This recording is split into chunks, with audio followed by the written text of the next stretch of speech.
어떤 젊은 어미 이태준 1933년 권의학사가 H도층 위생과로 취임되던 해 여름이었다. 그는 디스토마균을 연구하러 토질병으로 유명한 S골 어느 강변촌에가 묵고 있었다.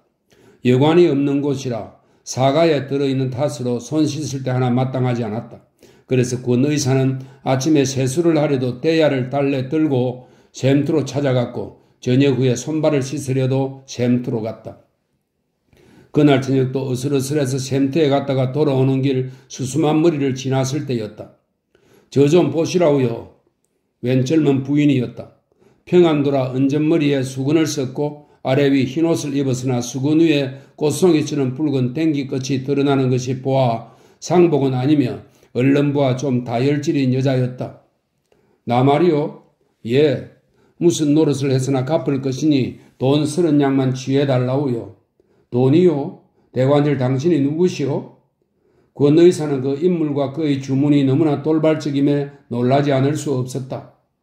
나주에 찾아가 말하겠소이다. 시제 쓸 일이 급하니 30냥만 취해주시면 무슨 짓을 했으나 갚아드릴 거니까요? 권녀의 얼굴은 당홍처럼 붉었다. 권녀는 그 여자를 이르는 말입니다. 권녀의 얼굴은 당홍처럼 붉었다. 말이 떨어지면 굳게 다무는 입술과 잠시로 제대로 뜨고 있지 못하는 눈의 초조함을 보아 부끄러움만으로 붉어진 얼굴은 아니었다. 무슨 일인지 극도의 흥분과 굳은 결심이 있어 보였다. 권이 얼른 대답을 못하고 얼떨떨해 섰으니까 그는 좌우를 한번 둘러보더니 더욱 애원하는 말이었다. 시제 좀 돌려주시라오요. 예? 권은 힐끔힐끔 권녀의 얼굴 생감을 뜯어보면서 지갑을 꺼내었다. 출장비를 두둑이 타가지고 와서도 별로 쓸데가 없던 차라 상대편의 젊은 여자인 많지 허황은스러우나 돈 사문을 아끼지 않았다. 권녀는 돈을 받아들더니 희색이 만면해지며 이런 말을 남기고 어두움 속으로 사라졌다. 함자 누수 가시디요? 함자는 혼자 이 말입니다. 네, 밤이었다.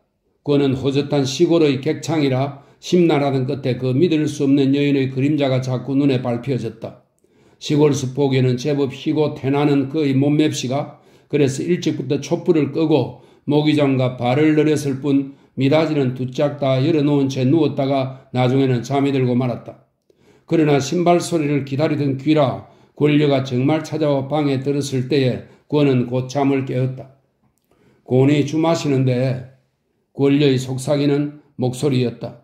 그는 잠자리에서 빠져나온 듯 얼른 보아 그 도시 아니었다. 별이 총총한 밤이라 상대편의 얼굴까지 희끄물에 나타났다.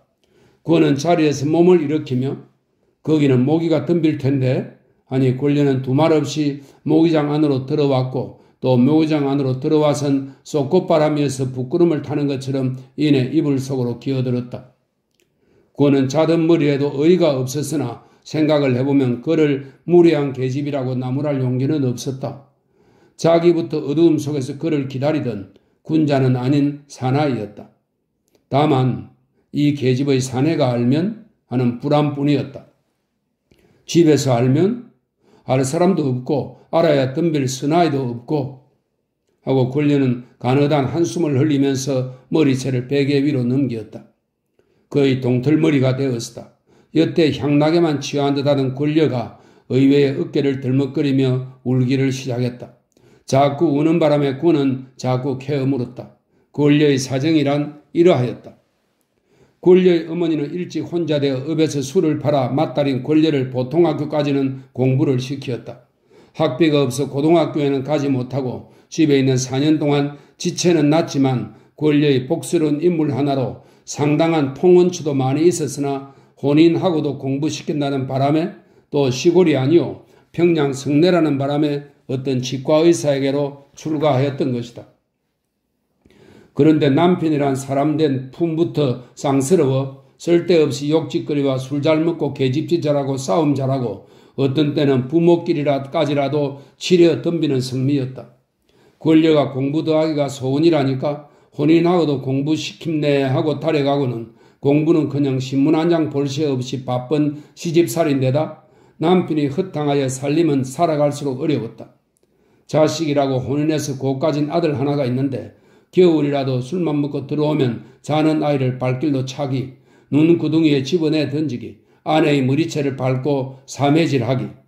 사매질은 힘 있는 자가 사사로이 사람을 때리는 것입니다. 아내의 머리채를 밟고 사매질하기. 도저히 그 꼴을 당하고 살아나갈 수가 없었다. 그래도 계집된 죄건이 하고 살기를 5년째였다. 한데 하루는 어디서 계집 하나를 달고 와서 방을 내라는 것이었다. 대동강 얼음이 염으로 트는 소리가 쩡쩡 울려오는 밤인데 어디로고 방 밖으로 나가라는 것이었다. 남편의 성미를 아는 그라 아랫목에서 자던 아이는 윗목으로 끌어다 누이고 저만 나오니 아이까지 끼고 나가라는 것이었다. 권리는 더 분을 누리지 못하고 발악을 한 죄로 이혼을 당하고 만 것이다. 그깟 놈, 그따위 사내의 놈이야 100번 헤어진 듯 눈썹 한 대 까딱하려만 더럽도록 끈끈한 것이 모자의 정이었다.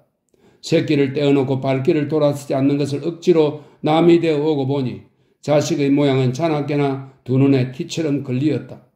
열흘을 견디지 못하고 지금은 업을 떠나와 벌이도 없는 늙은 호르머니의 주머니를 떨어 백리가 되는 평양으로 왔었다.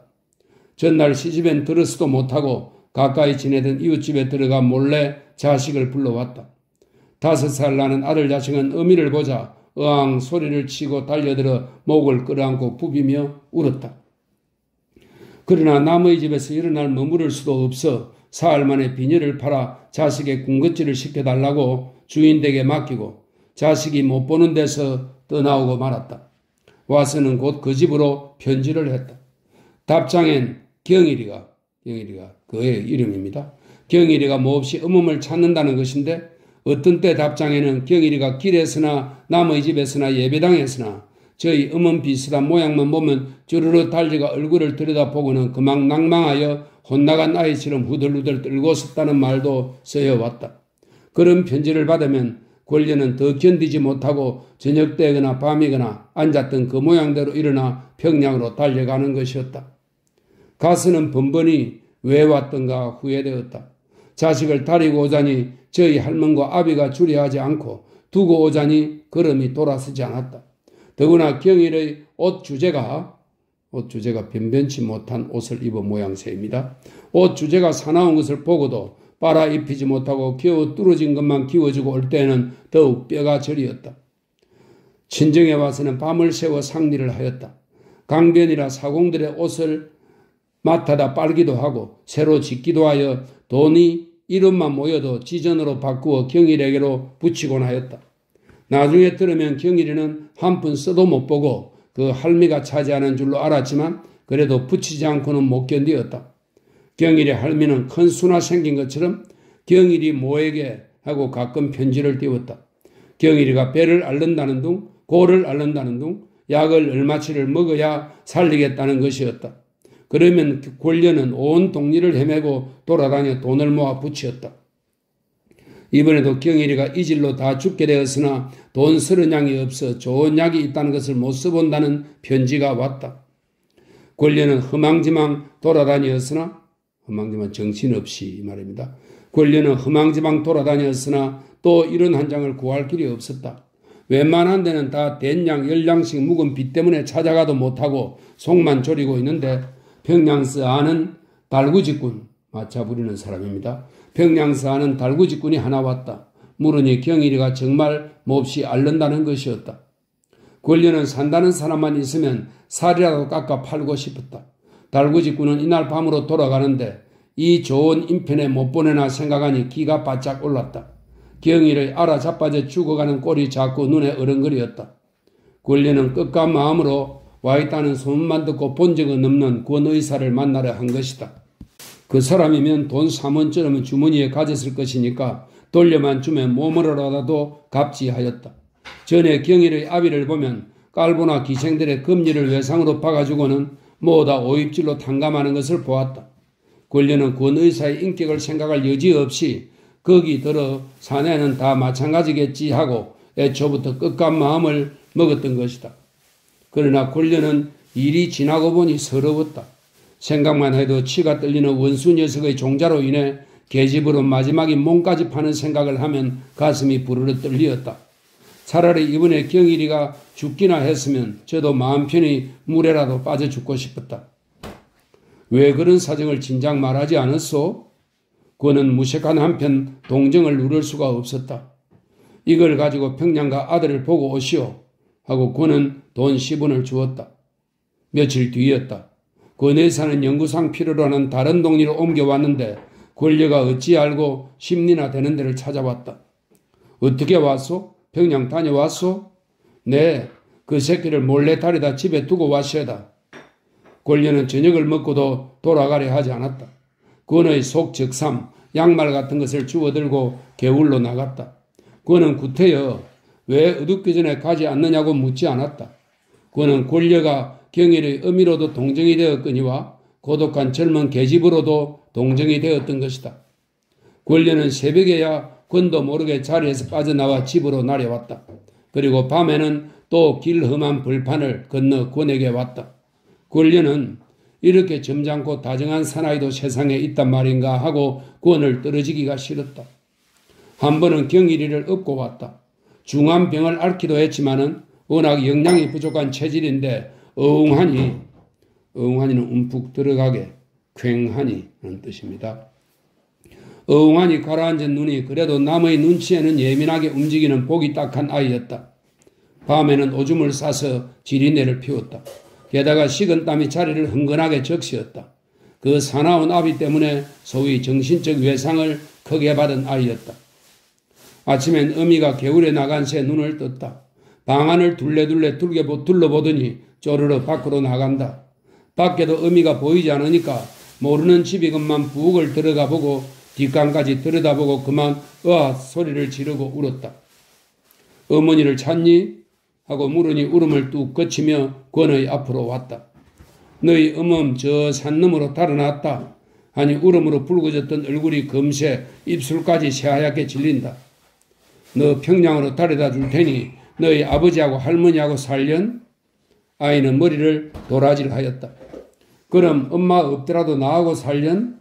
아니 아이는 그리하겠다는 듯이 앞으로 다가서며 권의 소매를 붙들었다. 권이 그만 도청으로 돌아와야 될 때도 되었지만 경일이 모자 때문에 더욱 일자를 줄이었다. 권은 시원섭섭하였으나 경일의 어미는 이 사나이에게 평생 처음으로 금슬의 정을 안 듯 권을 놓치고는 여러 날을 넋을 잃고 헤매었다. 이듬해 가을 권이 있는 도청에서 산파들의 자격시험을 보는 날이었다. 권이 교관으로 강당에 들어서자 실색하고 놀라지 않을 수 없는 것은 만삭된 인부의 모델로 돈 2원에 팔려와 누운 여자였다. 그는 측면으로 얼른 보아 경일의 어미였다. 그는 무엇보다 먼저 자기가 출장가 있던 때부터 달수를 따져보았다. 그리고 1년이 훨씬 넘으므로 우선 임신의 상대자가 자기가 아닌 것만은 안심하였다. 그러나 도저히 권려인 줄을 알고는 그의 하체를 들쳐놓고 여기저기를 주물러가며 시험을 받기에는 너무나 용기가 없었다. 그렇다고 피할 길은 없었다. 오, 모델이 내가 아는 부인이로군 하고 그는 먼저 경일의 어미의 입을 막아 놓은 것이다. 시험이 끝난 후 권 의사는 경일의 모의 뒤를 따라 바깥으로 나왔다. 바깥에는 양지 쪽 담 밑에서 어미가 나오기를 기다리는 경일이가 몰라보게 살찐 볼따구니로 사과를 움찔거리며 앉아 있었다. 그는 잠깐 돌아서서 보는 사람이 없나 살피고 주머니에서 시세를 털어 종이 쪽에 꽁치었다. 그러나 줄이고 돌아서 보니 그들은 어미도 자식도 눈에 떠이지 않았다. 큰 길까지 나와보도 벌써 어디론지 사라졌다. 그는 한참 만에야 권려의 심경을 짐작하였다. 옳지, 다른 사내를 보아서 자식을 뺀 것이 부끄러울 테지.